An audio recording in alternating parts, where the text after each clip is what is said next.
You have been taught to be the good guy. Turn the other cheek. Seek compromise. Always choose peace. You were told this is the path of moral strength. But look around you. Look at your life. This philosophy has made you weak. It has made you a target. In this video, we will open a forbidden book. We will explore the chillingly effective logic of Niccolò Machiavelli. You will learn not just when to be cruel, but why a single surgical act of cruelty can be the most merciful decision you will ever make. You live in a state of quiet frustration. You are caught in endless draining conflicts.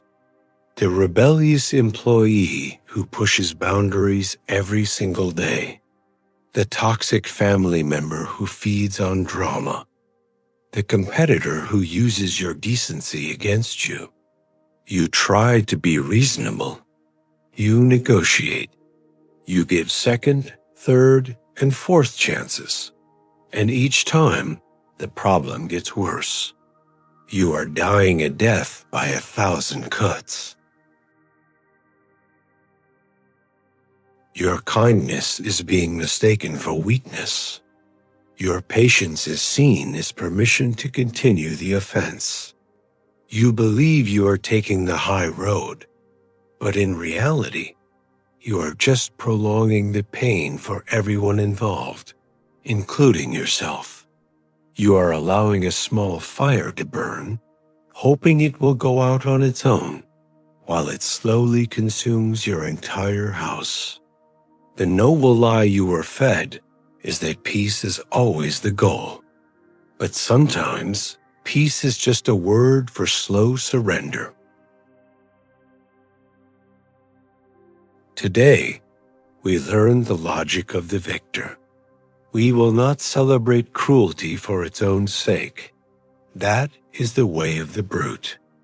We will study it as a tool, a scalpel to be used with precision when all other methods have failed. We will master the 3 laws of necessary force. First, the economy of violence. Second, a foundation of fear. And third, the logic of annihilation. This is not a lesson in morality. It is a lesson in reality. To understand this, we must look to the most misunderstood thinker in history. Niccolò Machiavelli. He was not a monster. He was a political surgeon who saw the world as it was, not as he wished it would be. And he knew a terrible truth that society tries to hide from you. Endless negotiation with those who do not respect you is not kindness. It is a slow-acting poison. Well-timed cruelty, on the other hand, is a scalpel. It hurts, it cuts deep, but it removes the disease in one clean motion. It is the harsher path in the moment, but it is often the most humane path in the end. Law 1. The economy of violence. The first law is about efficiency. It teaches that one decisive, powerful blow is far more effective and ultimately more merciful than 1,000 small punishments. Think of it as the economy of violence. Your goal is to achieve the maximum effect with the minimum necessary force, applied all at once. Constant nagging, repeated warnings, and small penalties do not create respect. They create irritation and contempt. When you constantly threaten but fail to act, you teach people that your words are meaningless. You are the parent who counts to 3, but never gets past 2.5. Every time you fail to enforce a red line, you erase it. The other person learns that they can push you a little further next time. This cycle of small conflicts is exhausting. It drains your energy, your authority, and your will to fight. It is a war of attrition that you are guaranteed to lose. The Machiavellian approach is the opposite. It allows for patience. It allows for observation. But when a boundary is crossed, the response is not a warning. It is a final, decisive action. The action is so swift and so severe that it sends a message not just to the offender, but to everyone watching.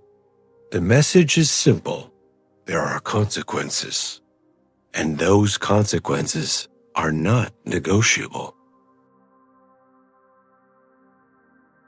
Injuries ought to be done all at one time, so that, being tasted less, they offend less. Benefits ought to be given little by little, so that the flavor of them may last longer. Niccolò Machiavelli. This single, powerful act resets the entire dynamic. It ends the slow bleed of your authority. Yes, it is harsh. It might feel uncomfortable, but it stops the conflict. It brings clarity. The endless cycle of push and pull is over.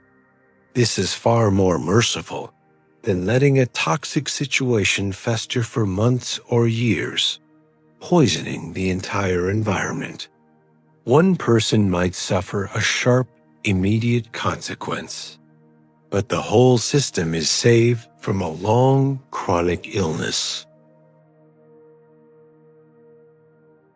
Consider a manager with a team member who is constantly late and underperforming.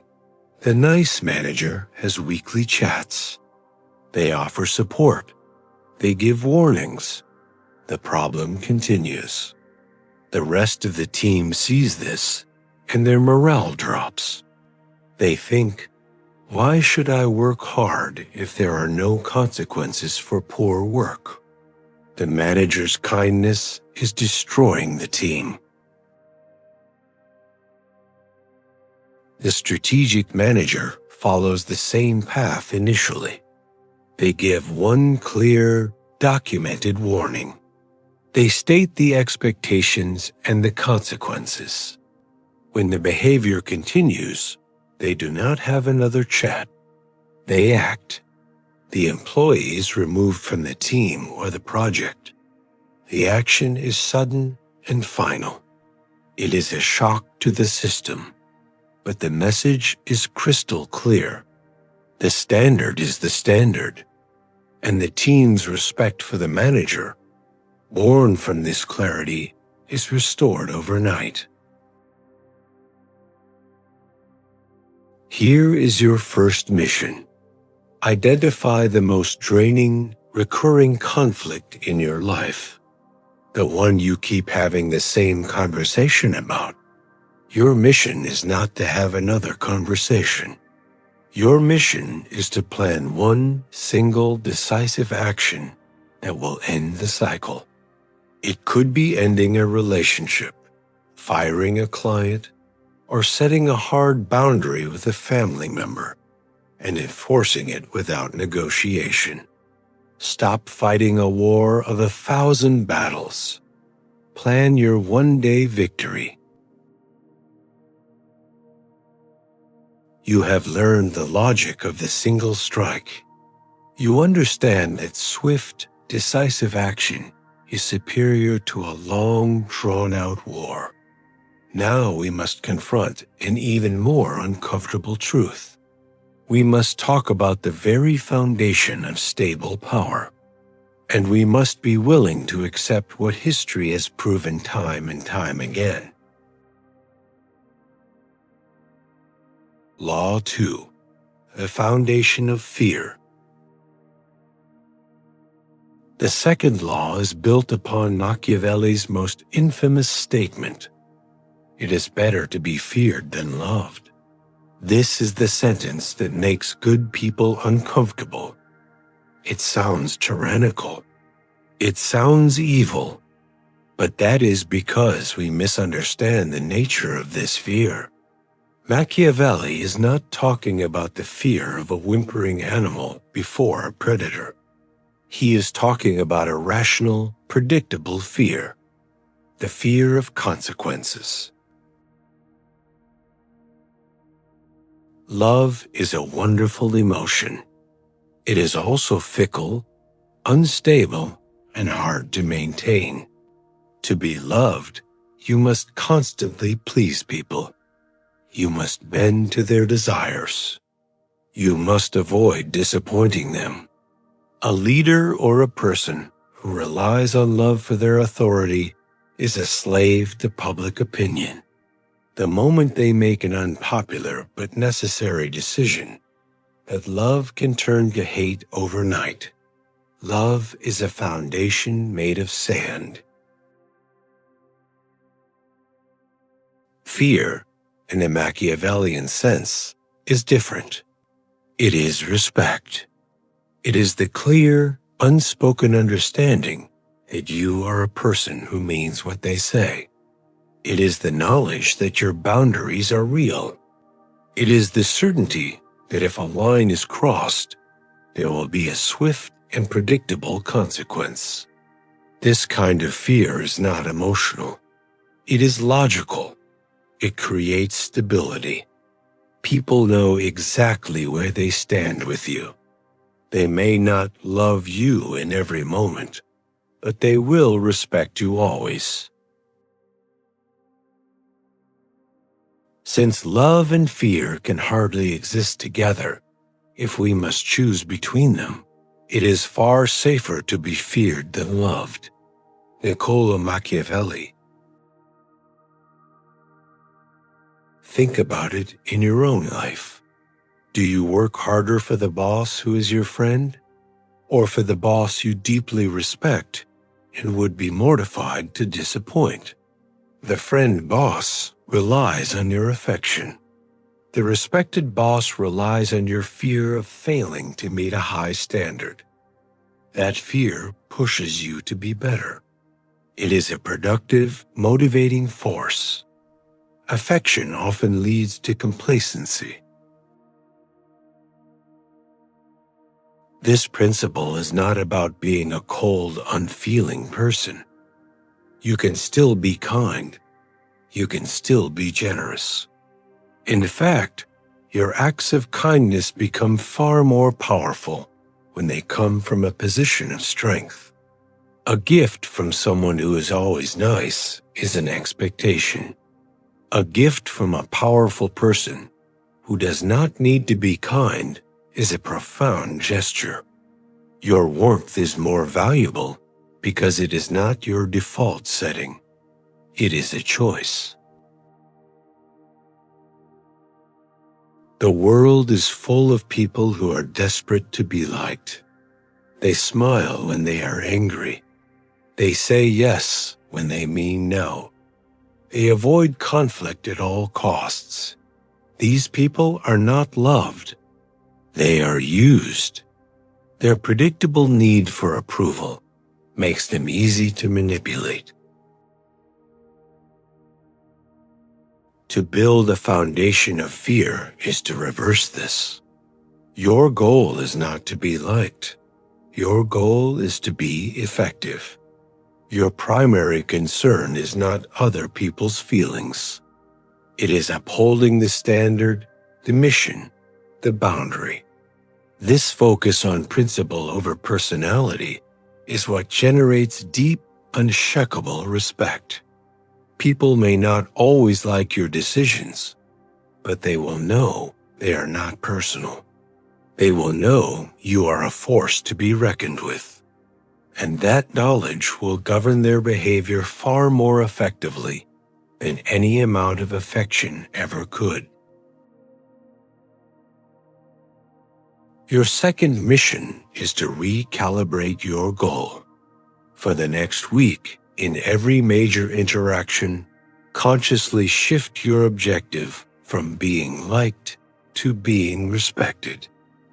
This means when you have to give difficult feedback, you deliver it clearly, without softening the message to protect feelings. When you enforce a rule, you do it without apology. Do not try to be their friend.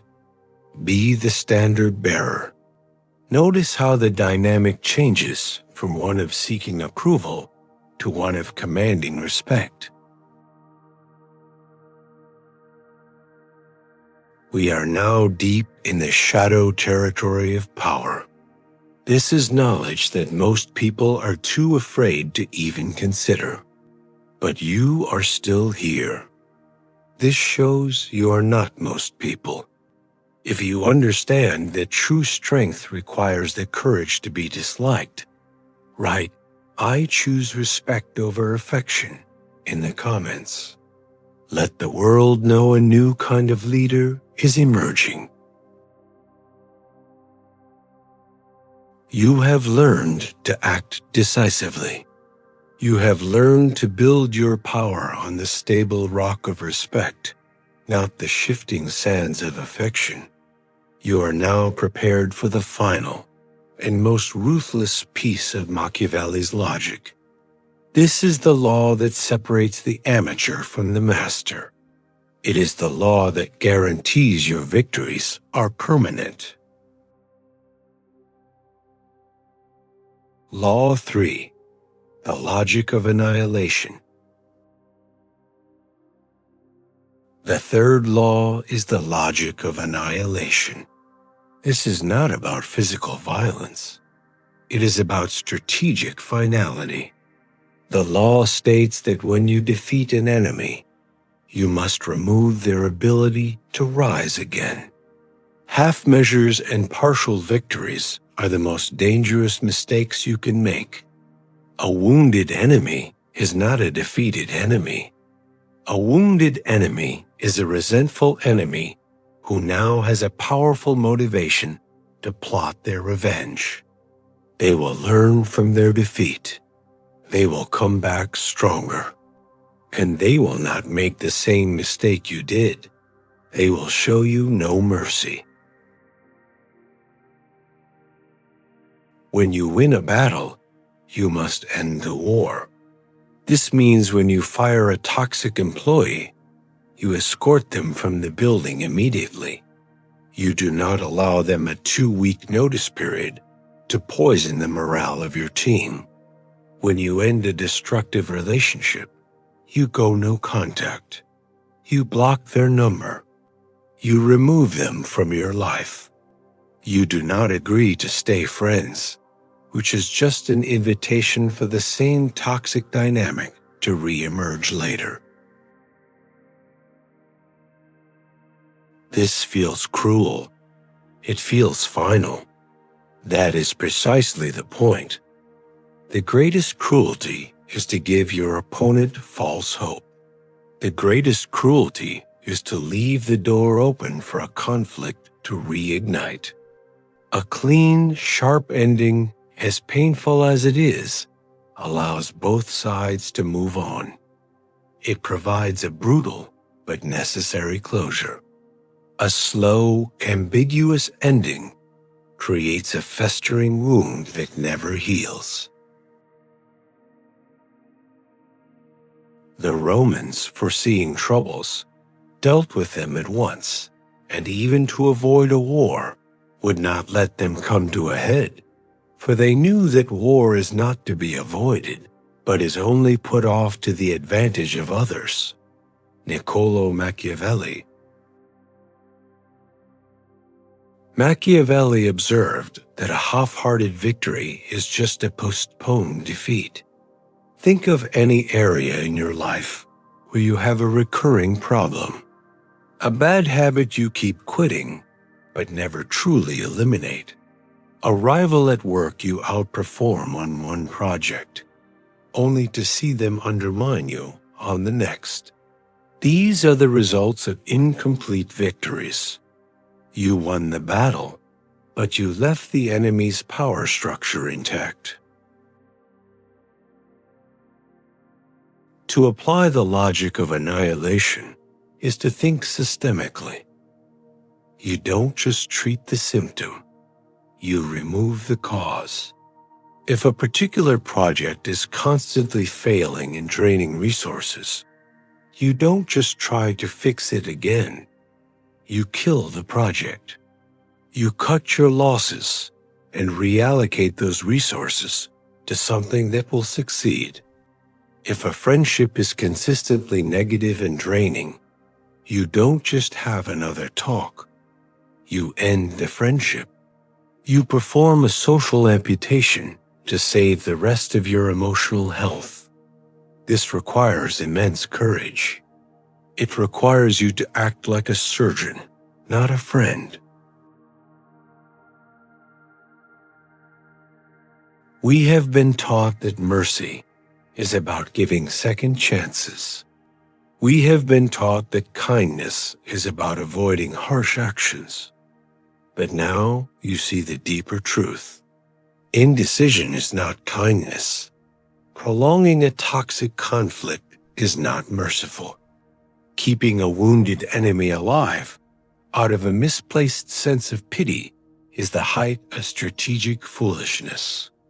The great forbidden truth of power is this: the highest form of mercy is often a swift and terrible justice, because it is the only thing that truly brings the war to an end.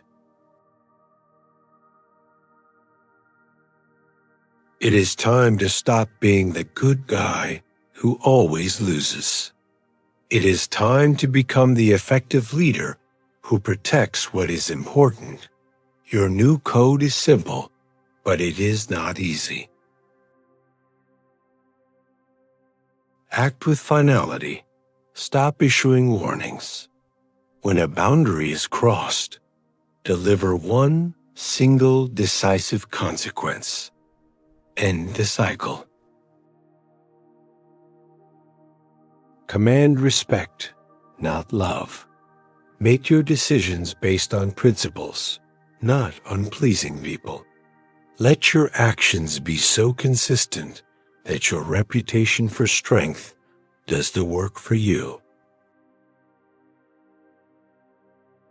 Ensure your victories are total.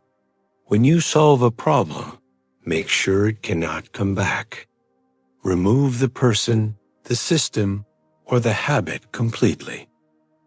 Do not create resentful survivors.